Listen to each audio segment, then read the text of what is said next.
Hey guys, welcome or welcome back. Today I'm going to be teaching you everything you need to know about how to make chocolate covered Oreos.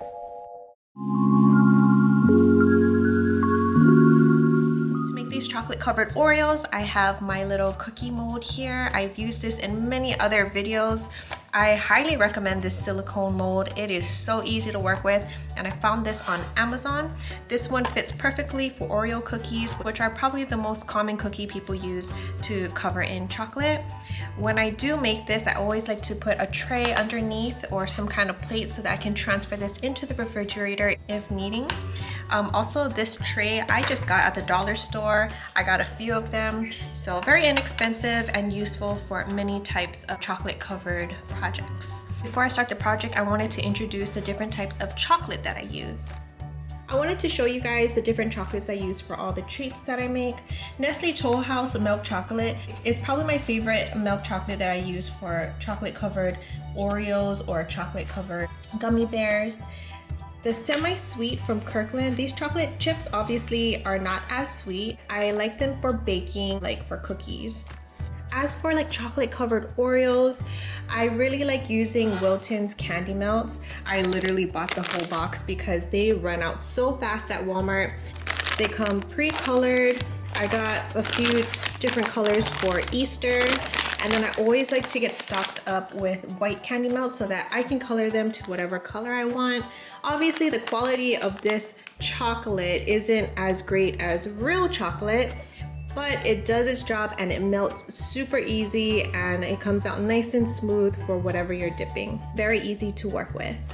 Now, because I found myself buying these little 12-ounce bags, I wanted to buy a bigger bag. So I went on Amazon and got a 5-pound bag. I haven't tried it out yet, but the reviews were pretty good. It was obviously more worth buying this big old bag. Once I was so desperate when I could not find any candy melts, I bought Ghirardelli white chocolate chips, which obviously cost way more. This 11-ounce bag cost me, I think it was $8, and I ended up not even using it. So I think I'm gonna save it for cookies because I found some really good white chocolate chip cookie recipes on YouTube that I really want to try out. So going back to the white candy melts, whether it's Wilton brand or Merckens brand, the nice thing about having white chocolate on hand is that you can really color it whatever color you want. So I have a few different types of food coloring here. We got the gels and we got some liquid food coloring.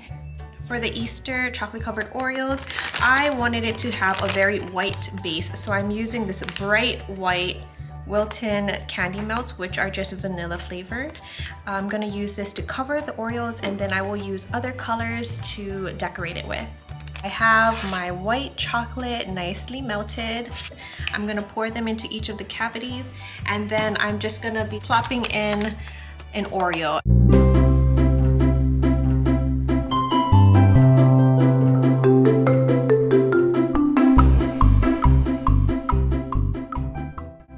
Okay, so I did my first layer. Now I'm gonna throw in a little Oreo and try to aim it as centered. Really?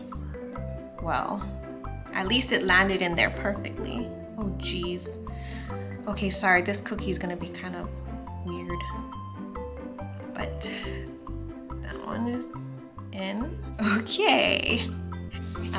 Well, that worked out sort of. So it's in the center there. Just need to make sure the cookie is not touching the sides because you want the top layer of chocolate to fill in the gaps. I push it in slightly. Don't push too hard or else your cookie will be exposed through the chocolate. Now that my cookies are all lined nicely, I'm gonna cover them up with another layer of chocolate. And I'm gonna just kind of push it onto the sides to make sure it's going down.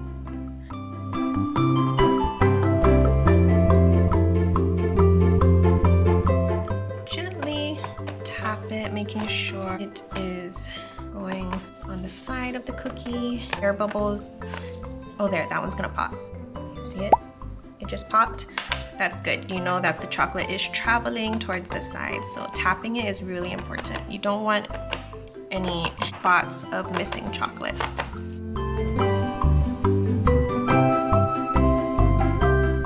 that my Oreos are completely covered in chocolate, all we have to do is let it sit for about 15 minutes, and then I'm gonna pop them out and decorate them. All the chocolate has set. All I did was set it on the side. I didn't even put it in the refrigerator.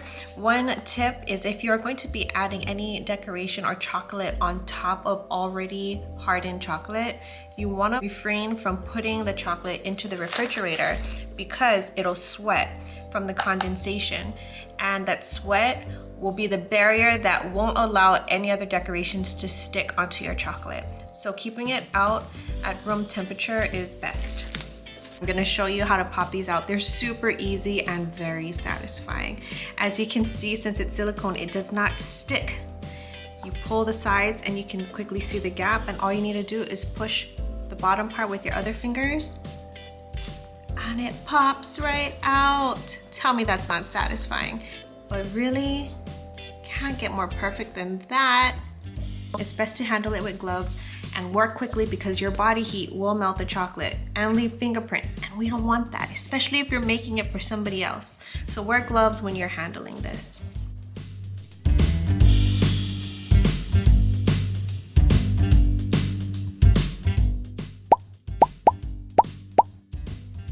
To decorate the Oreos, I'm gonna be piping some drizzles of different type of colors, and to do that, I wanted to show you this roll of disposable piping bags that I really love. It's a smaller bag. As you can see, you just kind of tear on the seam here, and then you got yourself a decent sized piping bag. I highly recommend getting this. It's very inexpensive and it goes a long way. I prepared some Easter colored chocolates. This is white chocolate here, and it's the same type of chocolate that I used for the Oreos. You can either buy already pre-colored Oreos, or you can use food coloring and create the color you want. I wanted to go with 4 colors that is Easter theme, and I'm doing a super simple design. As you've seen from the thumbnail, it's just gonna be drizzled almost like an Easter rainbow across the entire top of the Oreos. So cut it just a little bit. I don't want a super thick drizzle. And you always want to do a little test drizzle, so I'm gonna do it here on the side. That's perfect.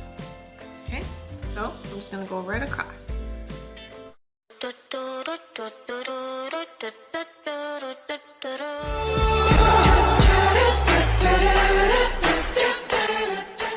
If you watched my Easter garden video, you know that I go in with a toothpick to remove the drizzle that is connected to the parchment paper.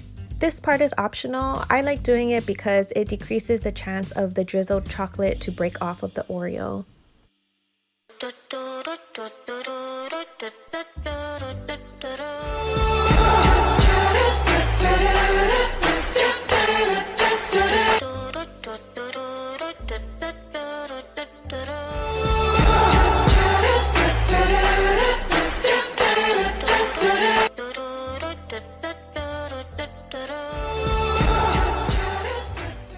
The chocolate sets pretty quick. I'd say about 15 minutes is a good resting period before you remove them from the parchment paper.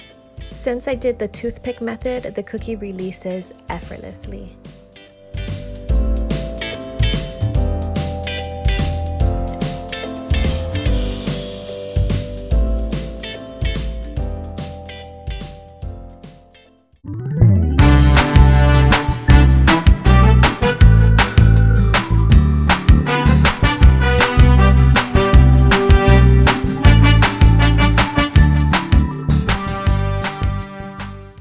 Store your chocolate covered Oreos in an airtight container to maintain its freshness up to a week.